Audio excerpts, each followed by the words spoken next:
ಚಿಂತಾಮಣಿಯಲ್ಲಿ neat ಅಕ್ರಮ ಖಂಡಿಸಿ ಬೃಹತ್ ಪ್ರತಿಭಟನೆ, ವಿದ್ಯಾರ್ಥಿಗಳ ಮೇಲಿನ ಪೊಲೀಸ್ ಲಾಠಿ ಚಾರ್ಜ್ಗೆ ಆಕ್ರೋಶ. ಚಿಂತಾಮಣಿಯ ಬೆಂಗಳೂರು ವೃತ್ತದಲ್ಲಿ democratic youth federation of India ಹಾಗೂ ಸ್ಟೂಡೆಂಟ್ಸ್ ಫೆಡರೇಷನ್ ಆಫ್ ಇಂಡಿಯಾ ನೇತೃತ್ವದಲ್ಲಿ ಬೃಹತ್ ಪ್ರತಿಭಟನೆ ನಡೆಯಿತು. ತಮ್ಮ ನ್ಯಾಯಯುತ ಬೇಡಿಕೆಗಳಿಗಾಗಿ ಧ್ವನಿ ಎತ್ತಿದ ವಿದ್ಯಾರ್ಥಿಗಳ ಮೇಲೆ ಪೊಲೀಸರು ಕ್ರೂರವಾಗಿ ಲಾಠಿ ಚಾರ್ಜ್ ನಡೆಸಿ ಟಿಯರ್ ಗ್ಯಾಸ್ ಬಳಸಿರುವುದನ್ನು ಪ್ರತಿಭಟನಾಕಾರರು ತೀವ್ರವಾಗಿ ಖಂಡಿಸಿದರು.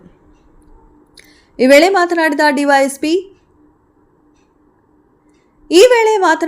ಡಿವೈಎಫ್ಐ ಜಿಲ್ಲಾ ಅಧ್ಯಕ್ಷರು ರಾಜಶೇಖರ, ಡಾಕ್ಟರ್ ಅನಿಲ್ ಕುಮಾರ್, ನ್ಯಾಯಯುತ ಬೇಡಿಕೆಗಳಿಗಾಗಿ ಧ್ವನಿ ಎತ್ತಿದ ವಿದ್ಯಾರ್ಥಿಗಳ ಮೇಲೆ ಪೊಲೀಸರು ಕ್ರೂರವಾಗಿ ಲಾಠಿ ಚಾರ್ಜ್ ನಡೆಸಿ ಟಿಯರ್ ಗ್ಯಾಸ್ ಬಳಸಿರುವುದನ್ನು ತೀವ್ರವಾಗಿ ಖಂಡಿಸಿದರು. ವಿದ್ಯಾರ್ಥಿಗಳ ಸಮಸ್ಯೆಗಳನ್ನು ಆಲಿಸಿ ಪರಿಹರಿಸುವ ಬದಲು ಅವರ ಧ್ವನಿಯನ್ನ ಹತೋಟಿಗೆ ತರಲು ದಮನಕಾರಿ ನೀತಿ ಅನುಸರಿಸಲಾಗುತ್ತಿದೆ ಎಂದು ಆರೋಪಿಸಿದರು. ವಿದ್ಯಾರ್ಥಿಗಳ ಮೇಲೆ ಲಾಠಿ ಚಾರ್ಜ್ ನಡೆಸಿ ಗಾಯಗೊಳಿಸಿದ ಪೊಲೀಸ್ ಅಧಿಕಾರಿಗಳ ವಿರುದ್ಧ ತಕ್ಷಣವೇ ಸೂಕ್ತ ಕಾನೂನು ಕ್ರಮ ಜರುಗಿಸಬೇಕು.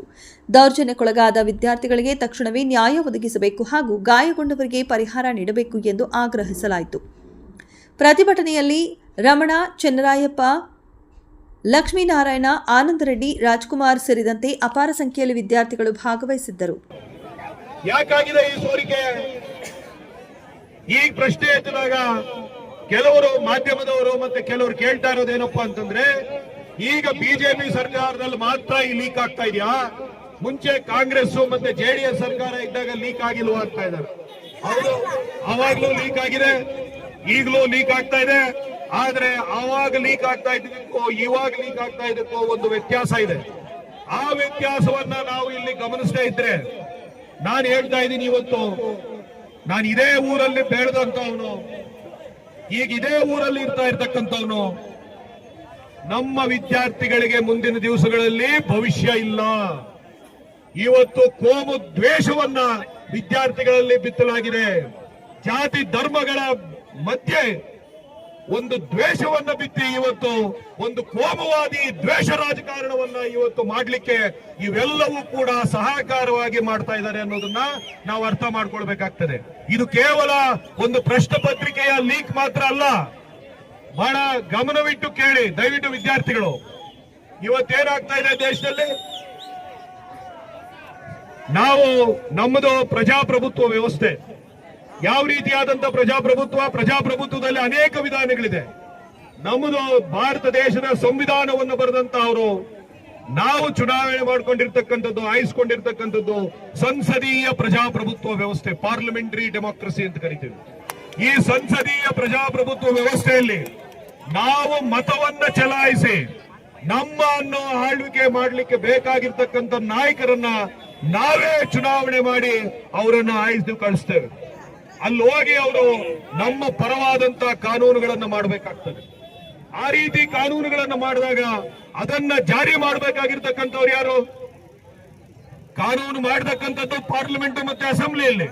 ಅದನ್ನ ಜಾರಿ ಮಾಡಬೇಕಾಗಿರ್ತಕ್ಕಂಥದ್ದು ಅಧಿಕಾರಿಗಳು, ಎಕ್ಸಿಕ್ಯೂಟಿವ್ ಅಂತ ಕರಿತೀವಿ.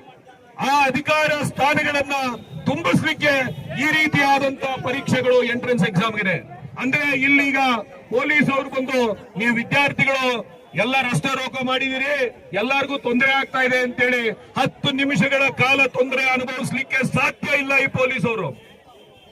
ಅದೇ ವಿದ್ಯಾರ್ಥಿಗಳು ಜೀವನ ಪೂರ್ತಿ ಕಷ್ಟಪಟ್ಟು 2 ವರ್ಷ 3 ವರ್ಷ ಸತತವಾಗಿ ಓದಿ ಹಗಲು ರಾತ್ರಿ ನಿದ್ದೆಗೆಡಿಸಿಕೊಂಡು ಅವರಿಗೆ ಅವರ ಒಂದು ಪ್ರಯತ್ನದಿಂದ ಅವರಿಗೆ ಯಶಸ್ಸು ಸಿಗದಿದ್ರೆ ಅವರು ಬೀಳೋದಿಲ್ಲ. ಆದ್ರೆ ಯಾವನೋ ಒಬ್ಬ ಎಕ್ಸಾಮಿನೇಷನ್ ನಡೆಸ್ತಾ ಇದ್ದಂತವರು ಲೀಕ್ ಮಾಡಿದಂತ ಕಾರಣಕ್ಕೆ ಇವನು ವಂಚಿತನಾದ್ರೆ ಅವರು ಆತ್ಮಹತ್ಯೆ ಮಾಡ್ಕೊಂಡಿರ್ತಕ್ಕಂಥವ್ರು 26 ಜನ ವಿದ್ಯಾರ್ಥಿಗಳು ದೇಶದಲ್ಲಿ. ಇದರ ವಿರುದ್ಧ ಪ್ರತಿಭಟನೆ ಮಾಡ್ತಾ ಇದ್ರೆ, ಅಂಬೇಡ್ಕರ್ ನಮ್ಗೆಲ್ಲರಿಗೂ ಗೊತ್ತು, ಅಂಬೇಡ್ಕರ್ ಈ ಸಂವಿಧಾನವನ್ನ ಈ ದೇಶಕ್ಕೆ ಕೊಟ್ಟಂತಹ ಮಹಾನಾಯಕ. ಆ ಸಂವಿಧಾನದಲ್ಲಿ ಒಂದು ಬಹಳ ಮುಖ್ಯವಾದ ವಿಷಯ ಹೇಳಿದ್ದಾರೆ, ಇದನ್ನ ಯಾರೂ ಕೂಡ ಪ್ರಸ್ತಾವನೆ ಮಾಡ್ತಾ ಇಲ್ಲ. ಏನ್ ಹೇಳಿದ್ದಾರೆ ಅಂಬೇಡ್ಕರ್ ಸಂವಿಧಾನದಲ್ಲಿ? ನಮ್ಮ ಸಂವಿಧಾನವನ್ನು ನಾವು ರಕ್ಷಣೆ ಮಾಡಿಕೊಳ್ಬೇಕಾದ್ರೆ ಭಾರತದ ಜನತೆಯಲ್ಲಿ ಸಂವಿಧಾನ ನೈತಿಕತೆ ಅಂತಕ್ಕಂಥದ್ದು ಇರಬೇಕು ಅಂತ ಹೇಳ್ತಾರೆ. ಏನು ಈ ಕಾನ್ಸ್ಟಿಟ್ಯೂಷನಲ್ ಮೊರಾಲಿಟಿ ಅಂದ್ರೆ?